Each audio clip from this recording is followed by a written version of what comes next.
Yeah,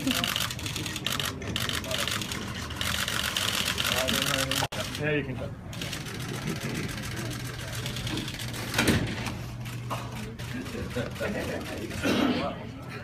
The game? Immediately. No, this opportunity right here.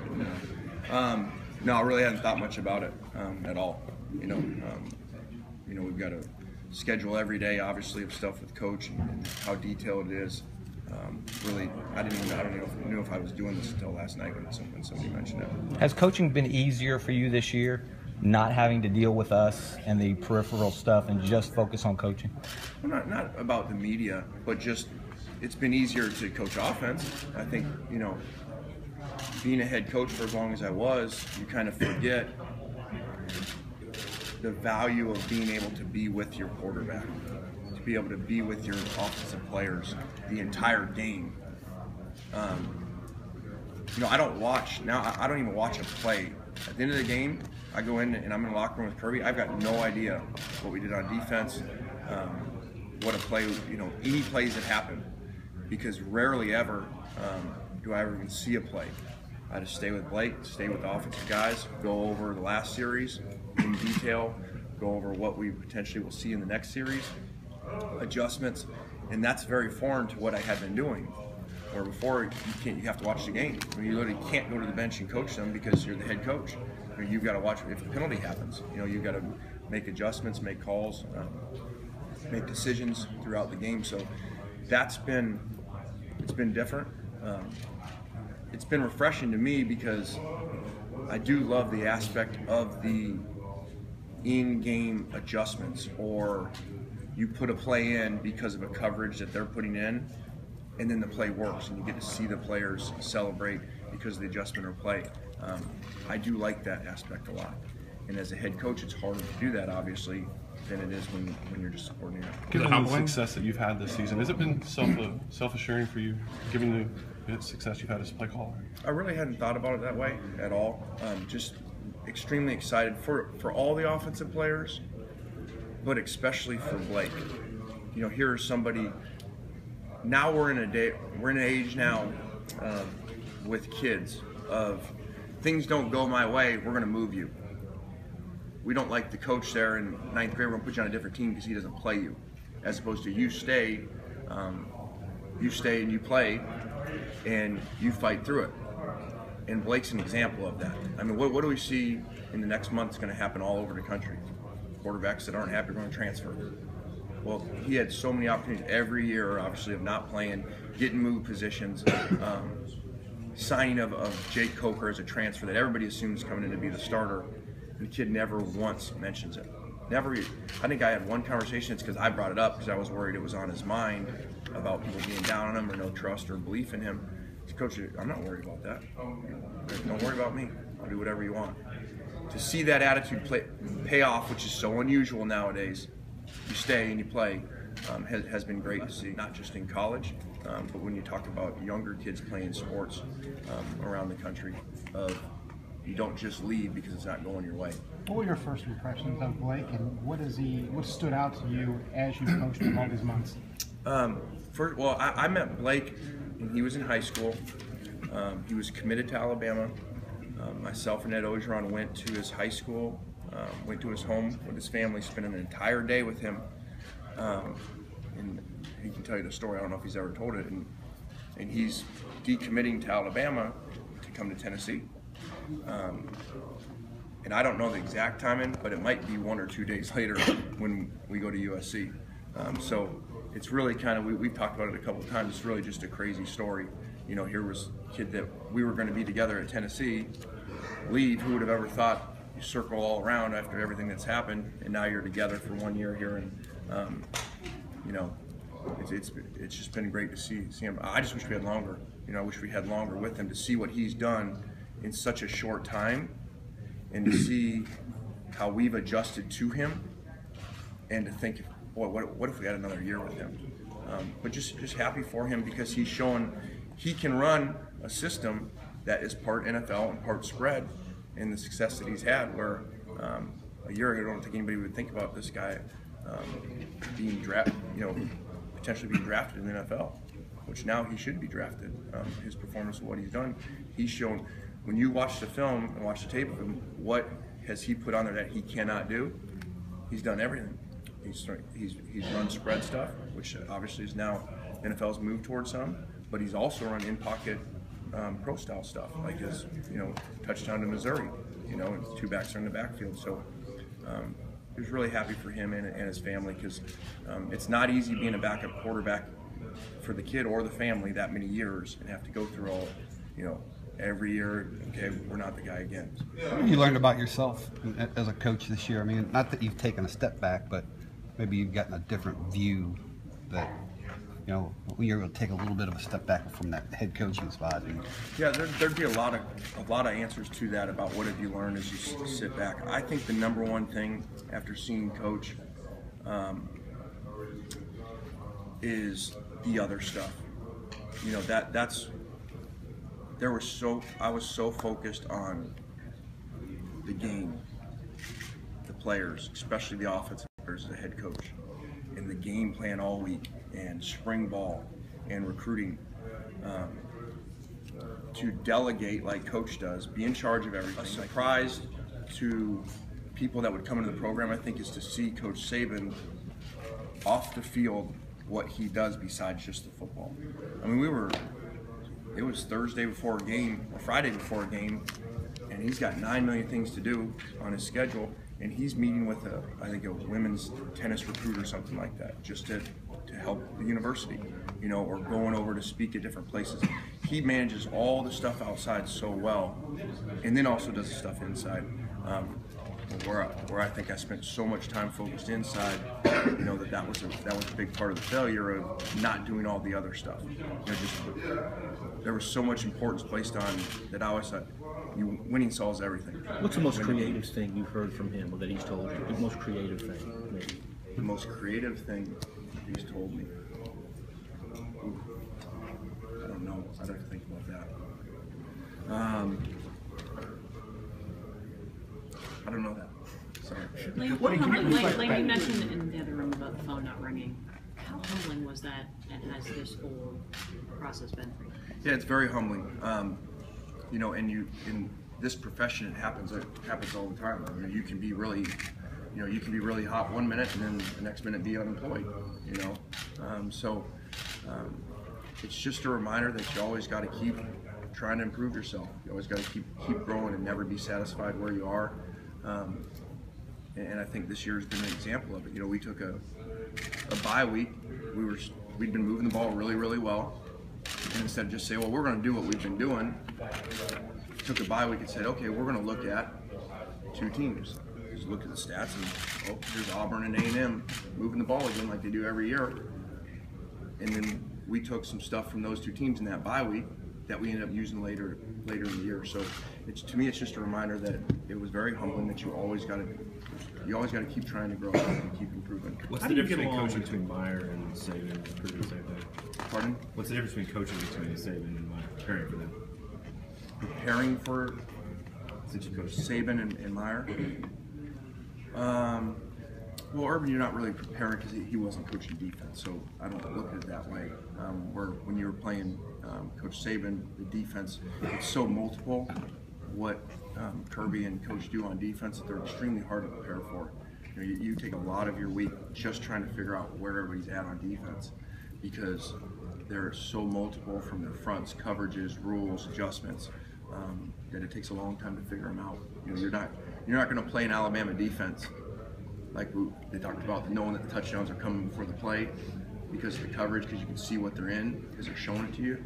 When you play Alabama, you don't know till the snap what the defense is going to be, because they do such a good job disguising. Lane, you got fired last year in September, and I'm just curious, late September to December, I think, when you came down to Alabama. Yeah. What did you do? Not much. It was very unusual. Like you hear this all the time with coaches, we don't really know anything else because this is all we've done, and then we're just programmed that you just go to work every day, no matter what time of year it is. It's an unusual profession, and that you don't really know how to manage free time. So I really didn't do very much. but it also, you talk about being humbling. It's also it reminds you what the game gives you, and the excitement that the game gives you of the player development.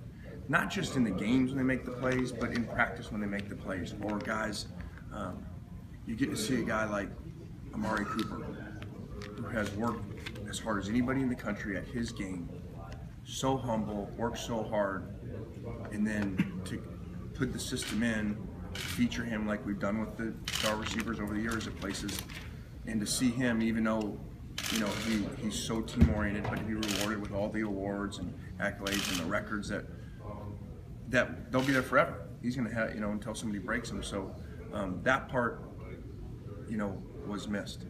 What do you have to do, Lane, to become a head coach again? I mean, you've obviously proven the X's and O's part on the field. I mean, the production can't be argued with. You're viewed as a divisive guy kind of in the industry. I'm just curious what you have to do to... Thanks, Pete. Divisive. God, this was going so well. Well, I don't know how you can only worry about what you can control. And that's moving the football, that's, performing well on offense. And then, you can't worry about the other stuff. Sometimes there's, like that article you wrote about when it was so bad, it's going to take me years to recover from it. So it's really your fault. So Lane, do you expect that you'll be back at Alabama next year? Yes, yeah, definitely. I think that we still got a lot of stuff we can continue to do better. We'll obviously be working with a new quarterback, and that'll be exciting. We've done that before. That to me, that's always exciting, of the unknown. When you got a new quarterback, to see if we can do this again and see if we can perform really well. And obviously, coach has recruited really well year in and year out. And so, who are going to be the next guys up? Because, potentially, we're going to lose the all-time leading receiver in the history of the school. What may be after, this game, the all-time leading rusher in the history of the school. I think he's getting ready to break that. And now the quarterback who's had the most productive year in the history of the school, we're going to lose them all at the same time. So that's a big challenge. So how did Nick respond when he saw the video of the Royals award speech? I don't know. I wasn't with him. What did he say to you? So I don't know. He didn't bring it up to me. Sorry, Lane, when you've been a head coach at the highest level like you've been, how much of an ego adjustment is it to become an assistant in the sport? That was a concern, or that would be a concern to me when you've been a head coach for a while, to go be an assistant. If you're going to a place where the head coach doesn't really have the system going, or maybe he's still trying to figure himself out, or not having a lot of success. Well, then you go in and then it's kind of like, well, how come he's not doing this or this? We would have done this. That was why this was so perfect for me to come into. Like I said earlier about being in GA, you come in here, you don't question anything. You don't go, well, why isn't he doing this? You go, wow, he's doing this, this, this, and this. I see. Let's see how this goes. Don't judge it. Let's see how it works. There's times that things happen and you go, wow, I don't really know why he's doing this. But then you just go through it and then you see the end product. So it's been great. It's been great. Like I said before, I should pay him for this opportunity to be able to come in, not just when you don't have a job, but even no matter where you work, and to be able to come in and learn from him and then see every day. There's a lot of really good coaches, but I don't think there's many coaches that coach the coaches like he does every day. So you're learning why he's doing everything, and that's been awesome. Do you still follow SC, Lane? And if you do, what do you miss about being there? We don't have a lot of time to follow much.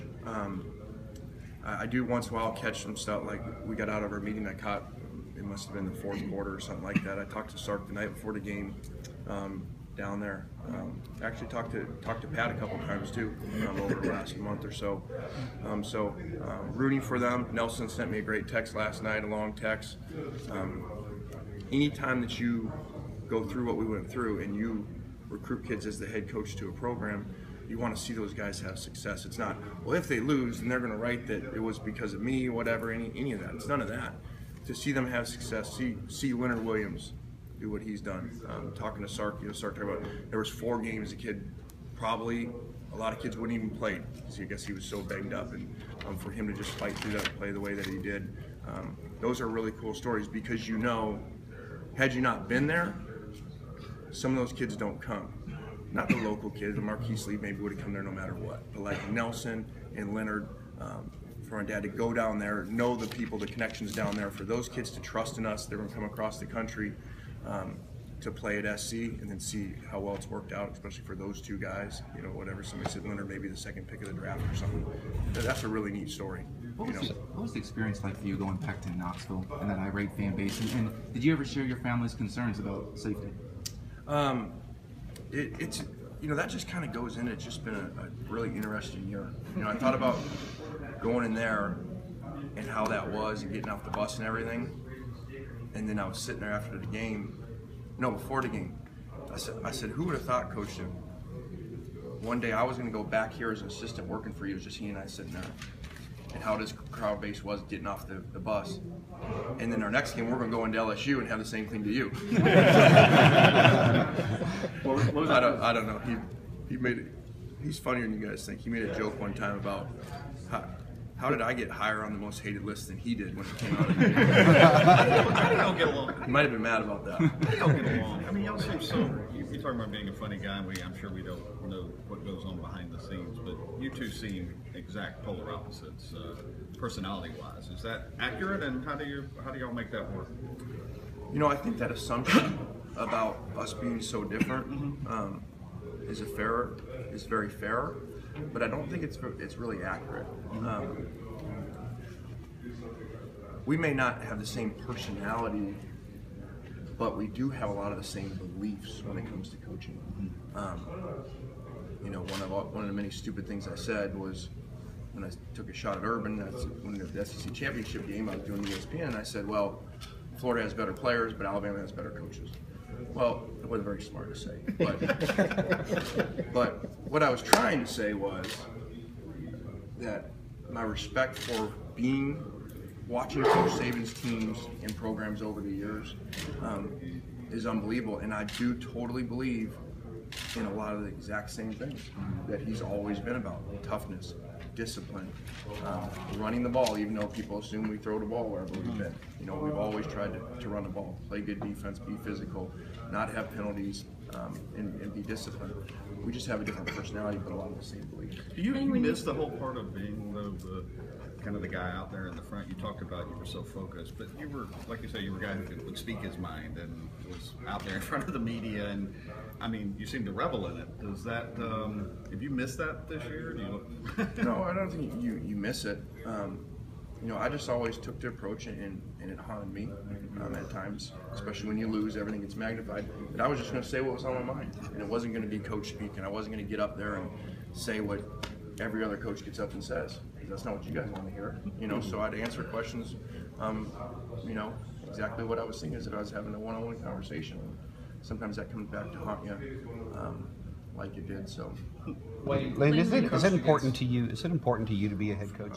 You know, because that they were wrong or shouldn't have fired me, any of that stuff, and you can't control that.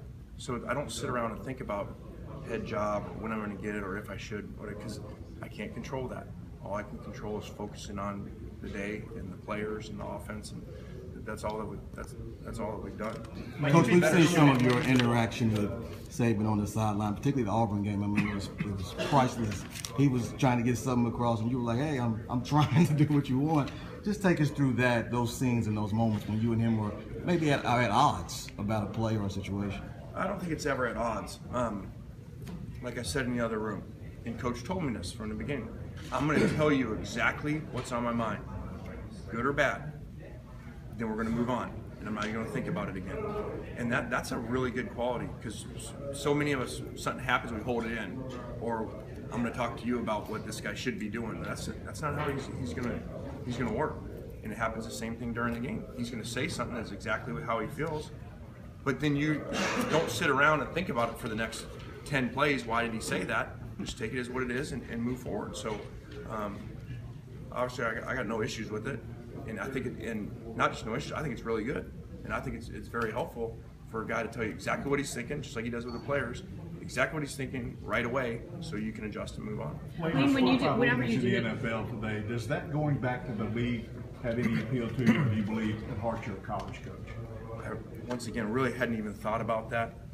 I didn't even know what day it was today. So I'm guessing that means it's Black Monday.